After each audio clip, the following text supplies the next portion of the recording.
la institución del matrimonio es sumamente importante. Y a veces, hermanos, pues uno como padre que tiene algunas cualidades y conoce algunas debilidades propias, siempre le dice a su hijo: mira, quiero que vayas a hacer tal cosa porque yo en mi infancia tal vez no tuve la oportunidad. Y muchas veces nos proyectamos nosotros también como padres en nuestros hijos, en las cosas que quisimos haber hecho y no tuvimos la oportunidad. Y no es de que sea algo malo el hecho de que si usted no tuvo una oportunidad se la dé a su hijo. O si de casualidad, yo recuerdo mis abuelos no tuvieron tanta educación por el momento en que vivieron, pero sí les dieron a mis padres educación y los forzaron a estudiar. Y eso es bueno, es una forma de estudiar, de criar a los hijos. Claro, hay que respetar la personalidad de los niños, que son personas diferentes a nosotros, y hay que respetar eso también. Van a tener otra voluntad, otra inteligencia, y lo que nos dice las escrituras es de que a ese proceso, a esa personalidad, hay que ponerle un límite también, no darle libertad absoluta y que sea un libertinaje. Pero también las escrituras, y es lo más fuerte en la crianza, lo más fuerte para el crecimiento cristiano, es de que nosotros seamos ejemplos a seguir.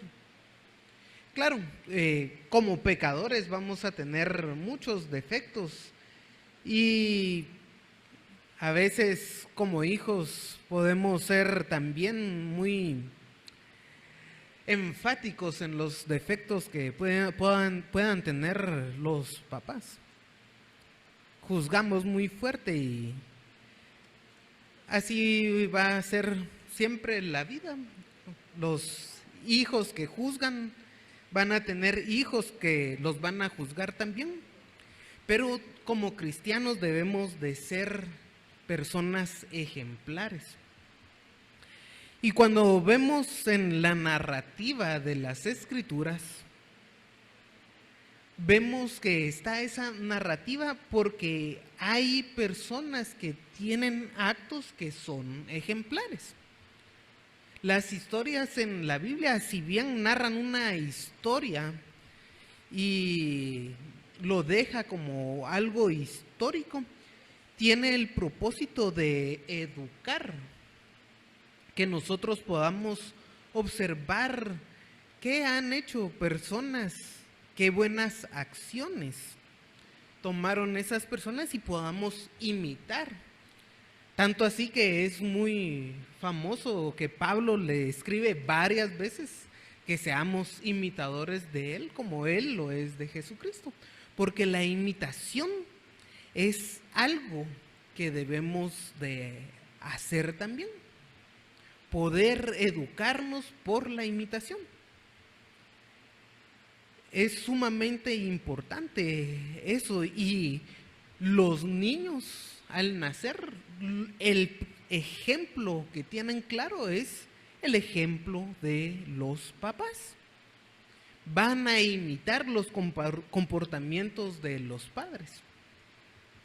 Por eso, el día de hoy, como especial del Día de las Madres, quisiera yo ver a dos madres que tomaron que podemos tomar ejemplo de las acciones que hicieron. Son acciones puntuales que el cristiano debe de tomar, y las situaciones también son muy similares. El ejemplo va a estar en Jocabed, la mamá de Moisés, en Éxodo 2 y Ana en el primer libro de Samuel. Ellas dos, hermanos, tenían situaciones similares en la vida. El pueblo de Israel socialmente estaba en muy malas condiciones. Jocabed, ustedes, si hablamos de Moisés, van a recordar que el pueblo de Israel estaba en esclavitud. Y ahí en Éxodo, en el capítulo 1, termina Génesis y comienza Éxodo recordando de que ellos llegaron a Egipto, pero ahora había llegado un faraón que no conocía la historia pasada y no los reconocía, los tomó como esclavo y les puso carga, y ellos, hermanos, estaban en gran clamor para ser liberados. Y aún así el pueblo de Israel creció bastante en número, tanto así que el faraón mandó a matar a los niños. Cuando vemos eso, esa situación tan mala, entonces nos podemos ponernos a pensar, entonces, ¿por qué van a tener un hijo si la situación es tan mala? Y Ana, cuando vemos a Ana tenemos que observar el libro de Jueces.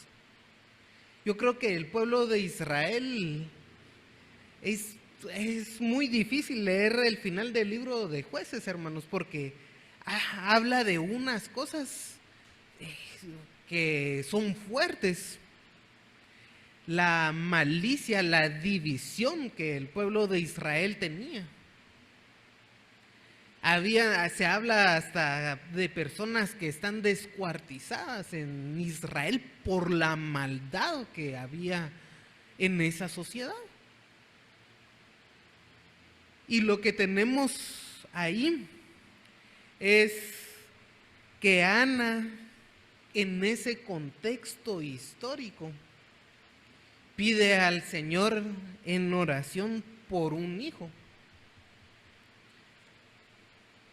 Y ahora tenemos una sociedad que también está convulsionando.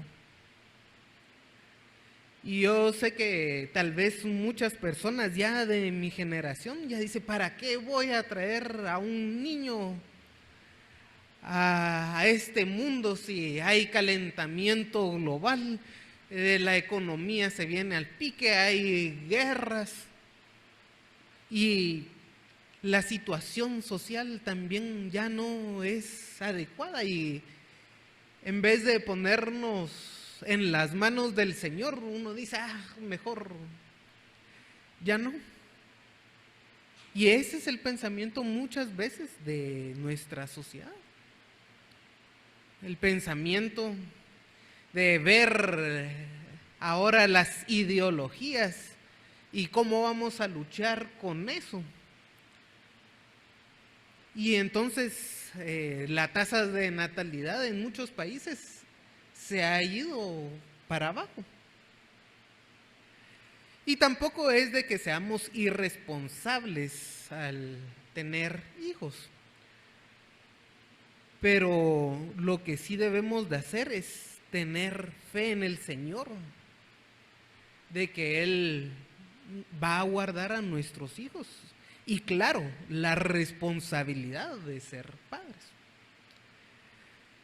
Pero veamos qué es lo que nos da los ejemplos de estas dos mujeres, de estas acciones que ellas tomaron, que como parte de la familia debemos también nosotros poner en práctica. Y antes de eso los invito a orar.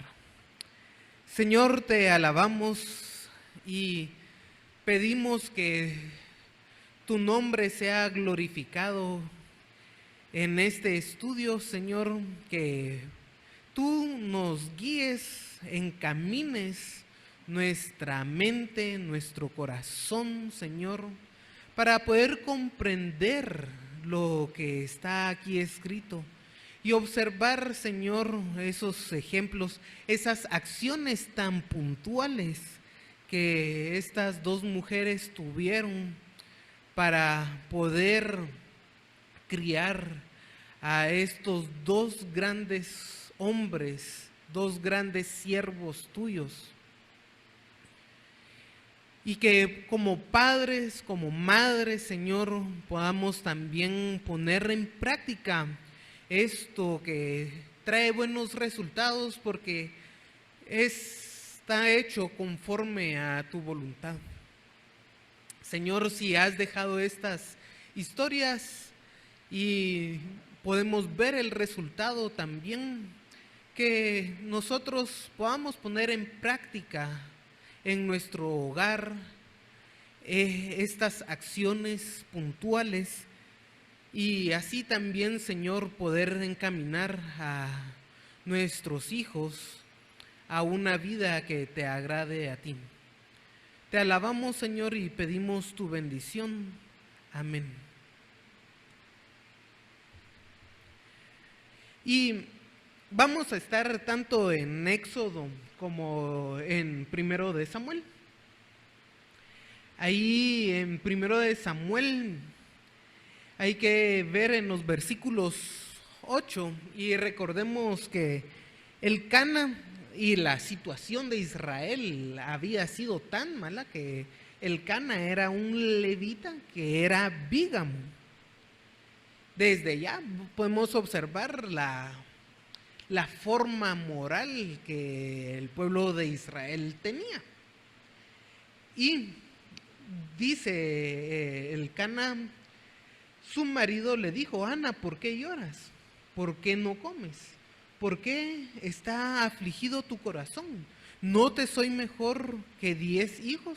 Y se levantó Ana después que hubo comido y bebido en Silo, mientras el sacerdote Elí estaba sentado en la silla junto al pilar del templo de Jehová.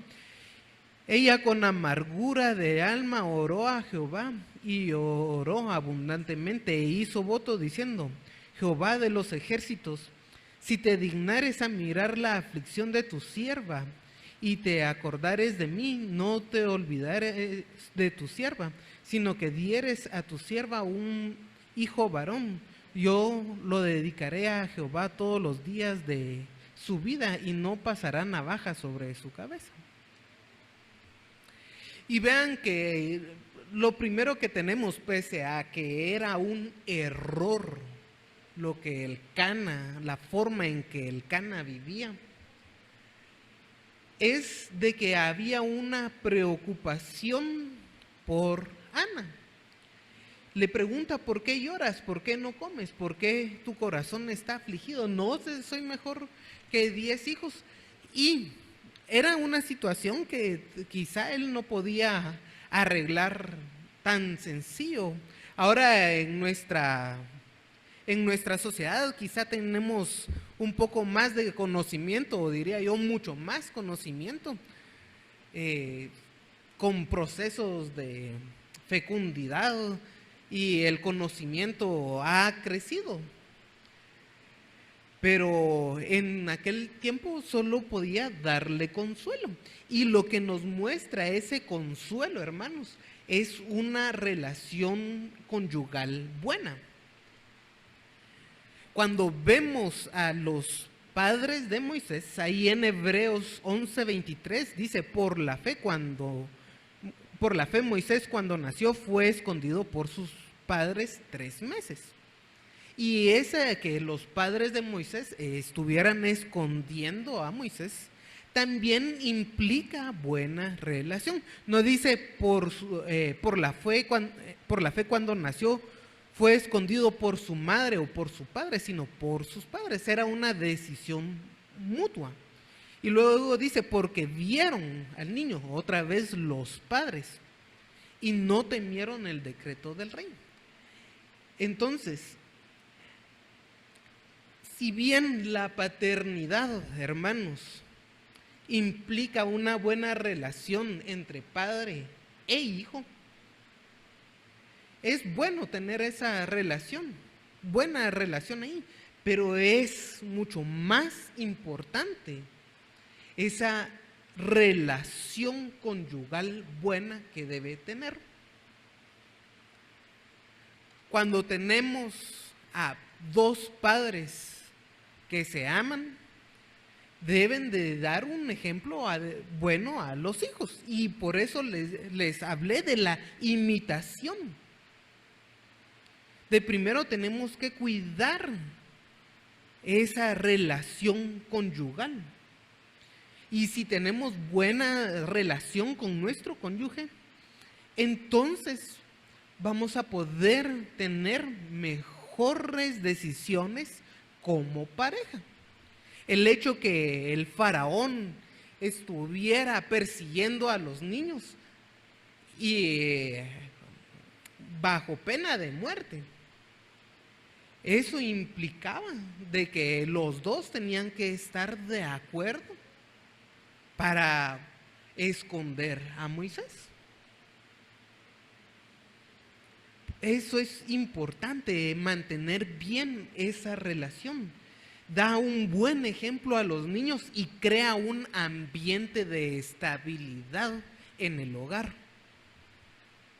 Cuando tenemos un ambiente de estabilidad en el hogar, es más fácil que los hijos crezcan adecuadamente.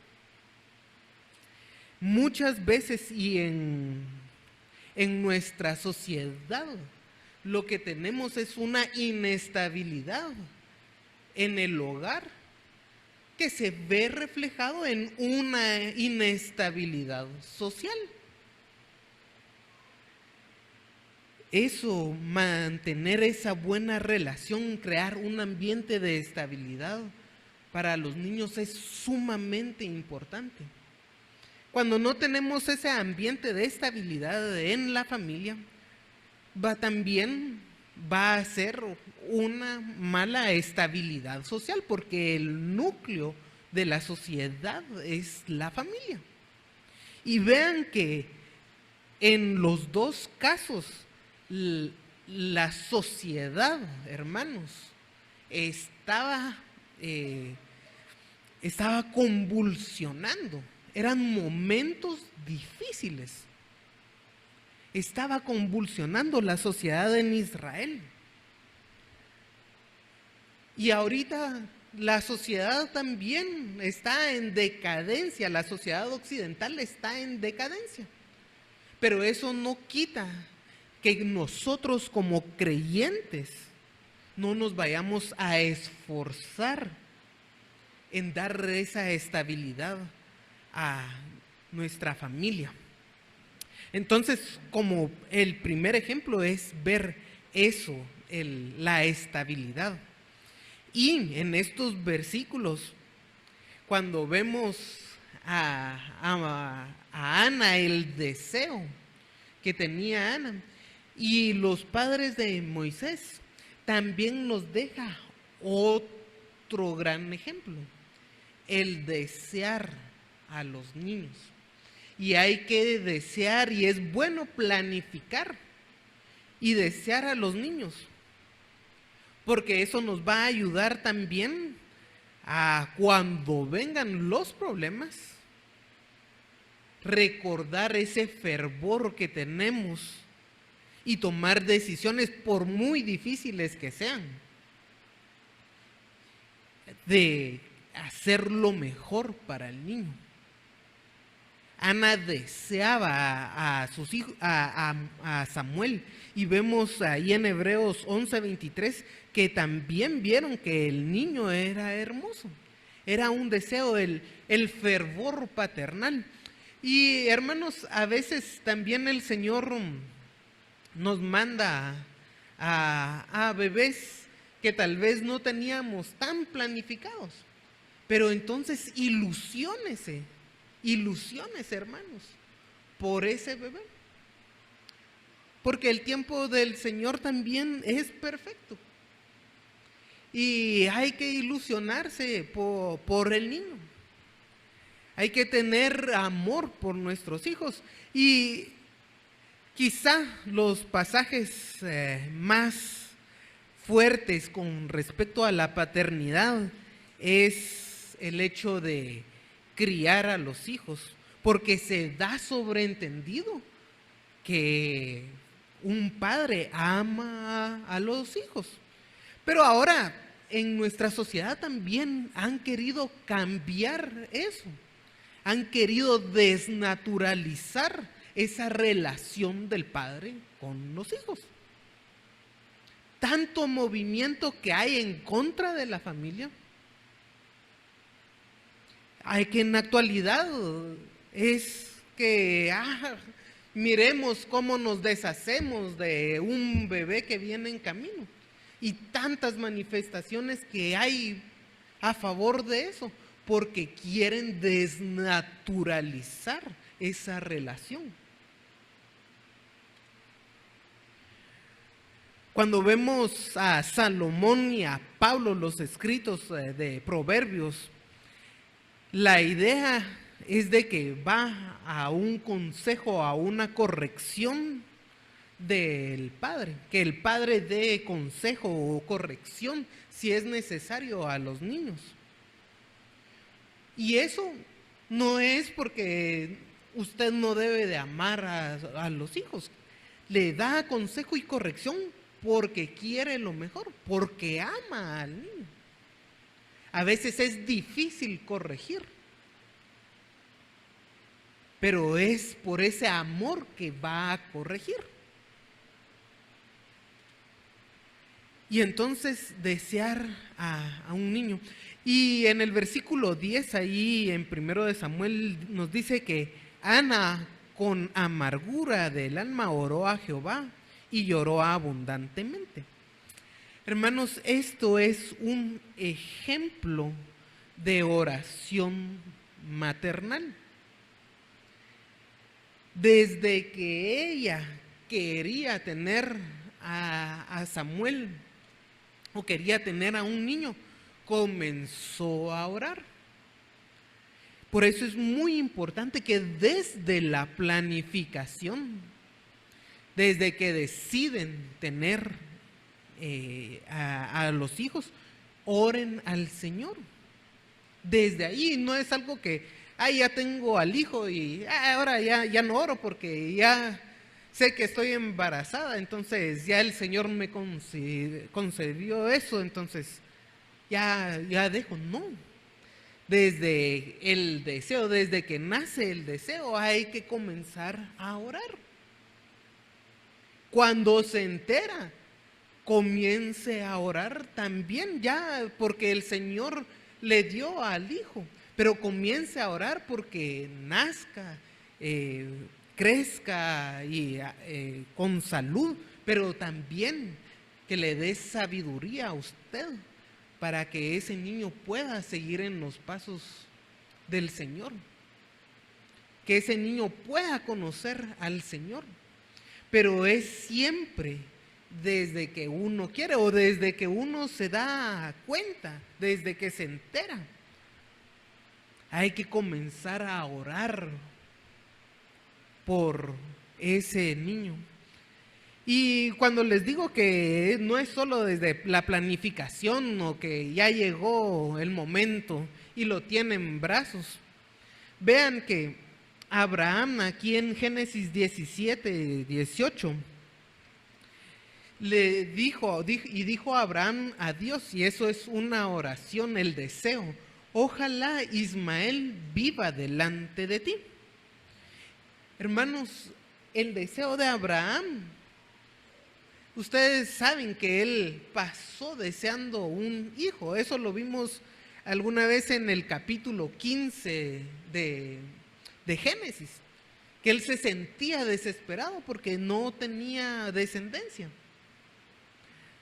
Y luego, ya 13 años después que cometió el error de ir con Agar, hay que recordar que si está Ismael allí es porque cometió un error Abraham de ir con Agar, pero no porque sea inesperado o fuera un pecado.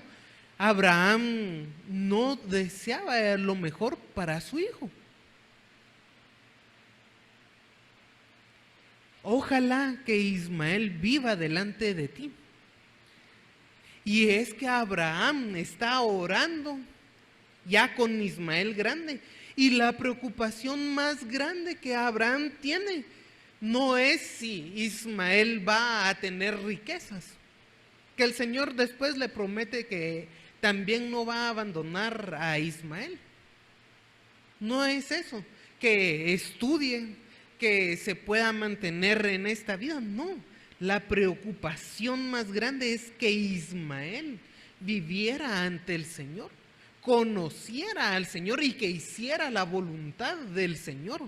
Esa era la preocupación más grande de Abraham, por Ismael. Y Abraham estaba en un gran problema porque tarde o temprano se iba a separar de Ismael, pero lo que él deseaba más en su corazón, hermanos, era eso, que sus hijos, porque luego vamos a ver a Isaac también, vivan delante del Señor. Ese es el mayor esfuerzo que debe de tener un padre. Y por la situación que Abraham vivió, quizá no pudo, no encontró en Ismael estar más tan cerca como lo pudo haber hecho con Isaac. Pero esos 13 años que estuvo ahí con Ismael cuando da la oración, estoy seguro que Abraham se preocupaba por Ismael, pero también se ocupaba. No es solo preocuparse de yo anhelo, sino yo hago. Y cuando vemos a Ana y a Elcana, también se observa que se preocupan por la vida espiritual de Samuel. Allí también en 1 de Samuel, en el capítulo 1, en el versículo 22, nos sigue. Dice, pero Ana no subió, sino que dijo a su marido, yo no subiré hasta que el niño sea destetado, para que lo lleve y sea presentado delante de Jehová y se quede allá para siempre. Y Elcana su marido le respondió, haz lo que bien te parezca, quédate hasta que lo destetes, solamente que cumpla Jehová su palabra. Y se quedó la mujer y crió a su hijo hasta que lo destetó. Y hermanos, quizá una de las dimensiones que muchas veces la iglesia no se preocupa y se ocupa también es la función que tiene el padre y la madre de nutrir a un hijo. Muchas veces pasamos por alto esa función. Y es que quizá en un punto la madre es la que lleva la función principal, porque desde que es concebido el niño, ese niño está unido a la madre y la madre es la que lo nutre desde el vientre. Ustedes saben que son células microscópicas con que se comienza la vida. Y esas células van creciendo y requieren energía y nutrientes para crecer. Cosa que un padre, uno como papá, no puede hacer. Es solo la madre quien nutre a un niño desde el vientre. Y quizá el papá colabore porque la madre tenga lo necesario para que ella pueda realizar ese proceso. Eso sí puede hacer uno como papá, proveer para que la madre tenga eso necesario. Y en ese sentido, hermanos, el conocimiento que tenemos ahora, el conocimiento en la medicina, en la nutrición, nos hace más responsables a nosotros que a Ana, por ejemplo. Nos hace más responsables. Ahora sabemos que hay que dar ácido fólico prenatal, es una cantidad de proteínas, cosa que antes no tenían. No sabían, hace casi 3000 años, no sabían respecto al ácido fólico, a que uno tenía que consumir proteínas en el embarazo. Y es ahora ese conocimiento nos hace responsables también de darle los nutrientes para que desde el vientre se desarrolle. Pero Ana aquí lo que habla es de que va hasta que el niño sea destetado. Y probablemente sea hasta los 3 años.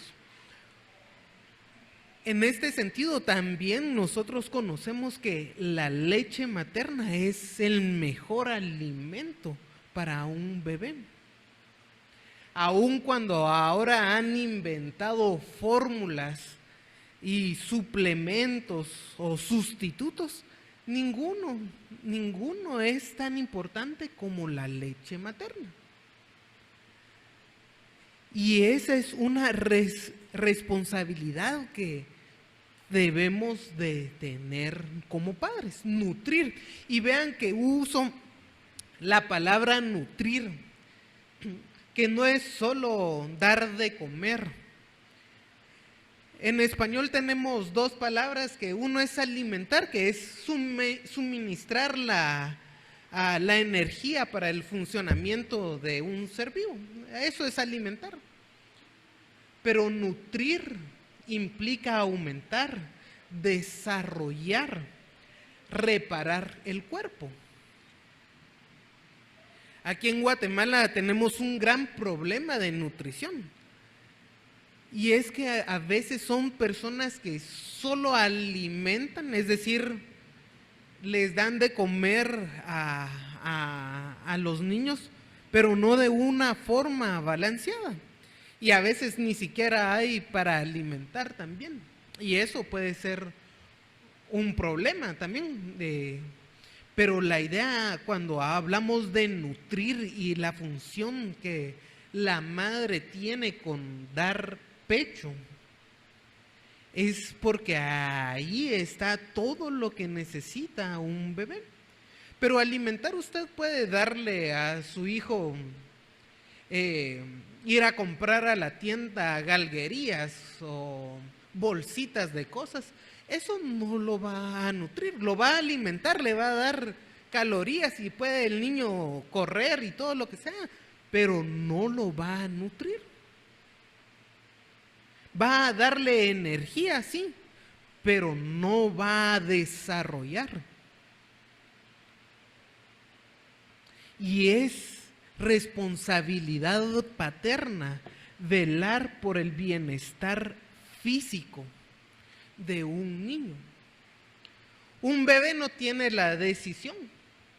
¿Qué hace un bebé cuando tiene hambre? Solo va a llorar. No va a decir, sí, a ver, no solo dame pecho, sino necesito la siguiente cantidad de proteínas, minerales, vitamina A, B, C, calcio. Eso no lo va a decir un bebé. No tiene conciencia de eso. Pero un adulto sí. Un adulto sí, hermanos. Y entonces hay que investigar qué necesita un niño. Si usted no tiene un puesto de salud cercano, o tal vez no hay presupuesto para ir con un médico o un experto, puede ver páginas buenas acerca de la nutrición de un infante. Y claro, cuando no se alimenta, cuando no se nutre a un niño desde pequeño, va a ser mucho más difícil que ese niño pueda comprender la instrucción de un padre. Si ese es el gran problema que tenemos en Guatemala como sociedad. La desnutrición va a afectar las capacidades también cuando crezca un niño. Entonces usted le puede decir, la Biblia dice tal cosa, pero si no está nutrido, le va a costar más a ese niño desarrollarse y comprender también la instrucción que el padre le da. Por eso es muy importante.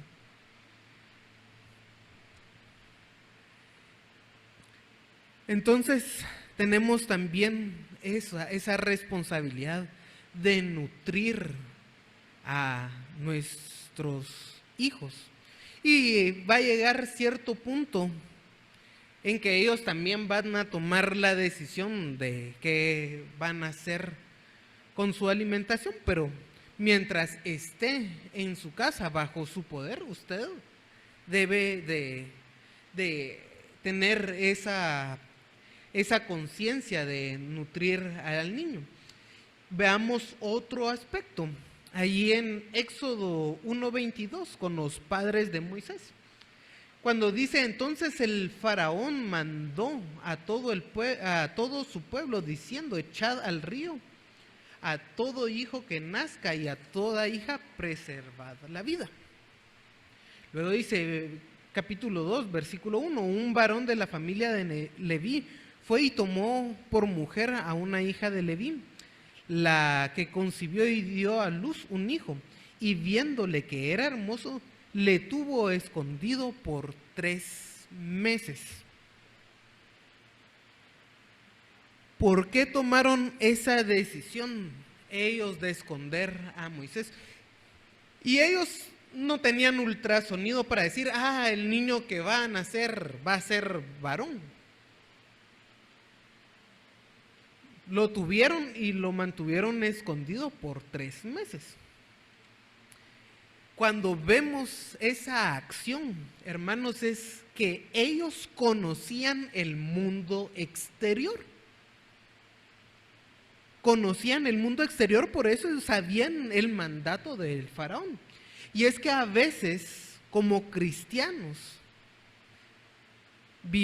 tratamos de vivir en un monasterio. No conocemos el mundo exterior. No conocemos cuáles son las amenazas que hay en el mundo. Cuando nosotros conocemos las Escrituras, y eso es lo más importante, debemos de conocer las Escrituras para tener un marco de referencia de qué es lo bueno, cómo vamos a defender con acciones, con ideas, nuestra posición, la posición de las Escrituras. Pero es nuestro marco de referencia las Escrituras. Eso no quita que sea malo conocer qué es lo que está pasando en el mundo, porque si no conocemos qué es lo que está pasando en el mundo, ¿cómo vamos a impedir que las amenazas lleguen a nuestros niños? Los niños quizá no tengan la noción de qué es lo que pasa. Un adulto sí, y por eso es responsabilidad de los padres también.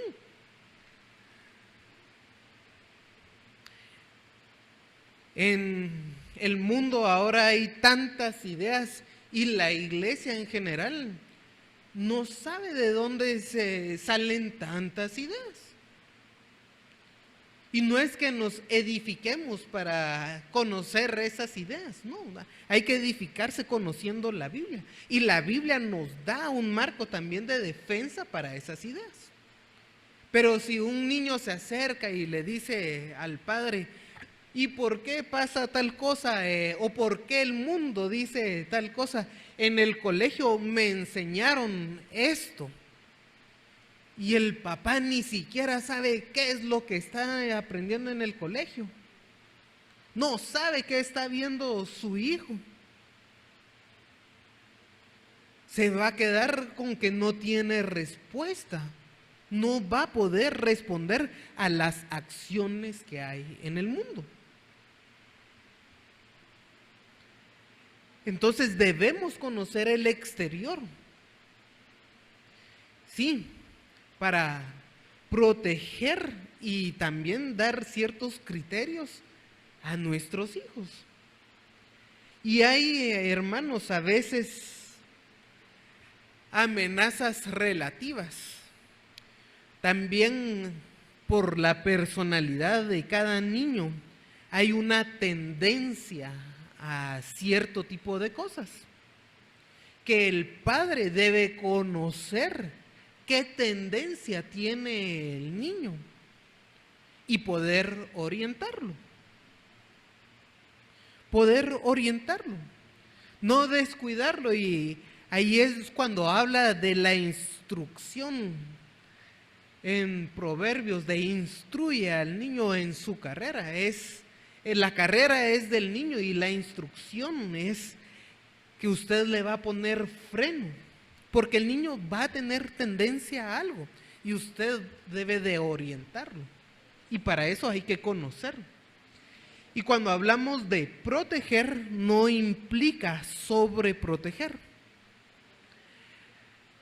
Al final, los padres de Moisés en el versículo 3 dice, pero no pudiendo ocultarle más tiempo, tomó una arquilla de juncos y las calefateó con asfalto y brea y colocó en ella al niño y lo puso en un carrizal a la orilla del río. Y su hermana y una hermana suya se puso de lejos para ver lo que acontecía. Y la hija del faraón descendió a lavarse al río y pasándose sus doncellas por la ribera, vio a ella la arquilla en el carrizal y envió una criada a que la tomase. Al final, tarde o temprano, los hijos van a salir de la casa. Aquí ellos ya no pudieron tener más esa protección. Ya no pudieron ocultarlos más tiempo. Y lo que hicieron también es satisfacer las necesidades del hijo, de Moisés. Increíblemente la muestra de creatividad que los padres tuvieron para llegar a esa solución de echar a Moisés al río. Y vean que fue a Moisés. Y un padre debe conocer a cada niño, a cada hijo y satisfacer esa necesidad. Moisés necesitaba ser salvado echándolo al río. Aarón, hermanos, no tenía esa necesidad. Miriam o María tampoco necesitaba esconderse ni que fuera echada al río, pero cada persona vive en un tiempo con una necesidad diferente y gran parte de la paternidad es poder satisfacer esa necesidad que tiene el hijo. Son diferentes personalidades y cada uno es diferente, único, y como padre debemos de dar respuesta a esas necesidades que se tienen. Eso implica, hermanos, que un padre necesita tiempo y atención. Atención a saber qué piensa el niño, qué le gusta, qué expectativas tiene. Cuando encontramos eso y conocemos qué piensa, qué le gusta, podemos orientarlos y vamos a evitar proyectarnos. No es de que sea algo malo querer dar algo que no tuvimos, pero hay que reconocer la personalidad. Y hermanos, cuando hablo de esto, de no proyectarnos, es de que el niño quiere hacer tal cosa, pero yo tenía la ilusión desde que supe que lo iba a tener, que va a hacer tal otra cosa y voy a obligarlo a hacer. Claro, eso es una mala proyección, pero también sirve para corrección. Si usted ve que su hijo es alguien que es como una piedra, para corrección va a utilizar un cincel para corregir lo que está mal. Pero si su hijo es como una plastilina o una plasticina, algo moldeable, y quiere agarrarlo con martillo y cincel para corregir, solo lo va a destruir. Pero eso se sabe cuando usted tiene tiempo y atención y puede satisfacer esas necesidades, esa necesidad de corrección a su familia. Quisiera terminar brevemente que todo esto, hermanos, se hace actuando conforme a la fe. Por eso cuando Hebreos 11:23 nos habla de Moisés, dice que fue escondido por sus padres por 3 meses. Por la fe, fue escondido por sus padres. Y a veces nosotros decimos, bueno, si es la fe, entonces vamos a pedirle a Dios y a reclamarle y a exigirle. Y eso no es fe. La fe es la dependencia del Señor y hacer todo lo humanamente posible. Es todo lo humanamente posible. No es ser temerario, no es ser intransigente. Fue escondido por la fe. Cualquiera que diría, si usted tiene fe, entonces es más, sáquelo y muestre a los soldados de Egipto que tiene un hijo varón. Eso no fue lo que hicieron. La fe los llevó a esconder. Fue sabiduría. Pero todo esto que hemos visto de satisfacer las necesidades, conocer el exterior, nutrir al niño, desearlo, tener buena relación conyugal, todo eso, hermanos, se hace con la fe, dependiendo del Señor, y usted haga todo lo humanamente posible. No hay que ser temerario, no hay que ser intransigente. Es depender del Señor y su providencia divina. Y les digo que es la providencia divina porque usted debe de pedir que el Señor lo provea de forma natural. Y si hace un milagro el Señor, que es poco probable, por eso es milagro, es ganancia. Pero dependa del Señor en todo lo que hace, inclusive en ese alimento, en la nutrición. Pareciera que es algo netamente físico, pero no, todo lo debemos de hacer por la fe. Y si hay algo que necesitamos, pidámosle sabiduría al Señor. Cuando tenemos una enfermedad, hermanos, hay que ir con el doctor, no descuidar lo físico. Pero lo hacemos creyendo que el Señor en su providencia va a sanar. No es un movimiento de fe que yo voy a declararle al Señor y Él me va a dar todo. Hay que hacer y que Él va a proveer, pero todo lo que hagamos, lo hagamos en dependencia de Él. Padre, te alabamos, Señor, Y pedimos, Señor, tu sabiduría, tu fortaleza, Señor, para depender de ti, para que podamos tener familias agradables a ti, familias donde tu nombre sea glorificado y que podamos vivir una vida de santidad. Señor, que con esa vida de santidad también como padres podamos mostrar a nuestros hijos una vida santa, y sabemos que no somos perfectos, Señor, pero hacemos todo lo posible por glorificarte a ti, por dar un buen ejemplo de vida cristiana, por dar un buen ejemplo de compromiso de nuestra vida a ti, Señor.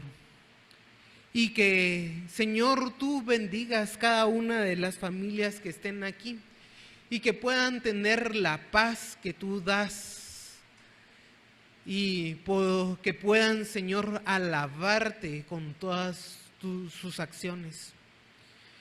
Señor, bendecimos tu nombre y te rogamos que nos concedas el ser buenos padres y un hogar donde puedan crecer los niños, una sociedad también que podamos transformar desde nuestras familias.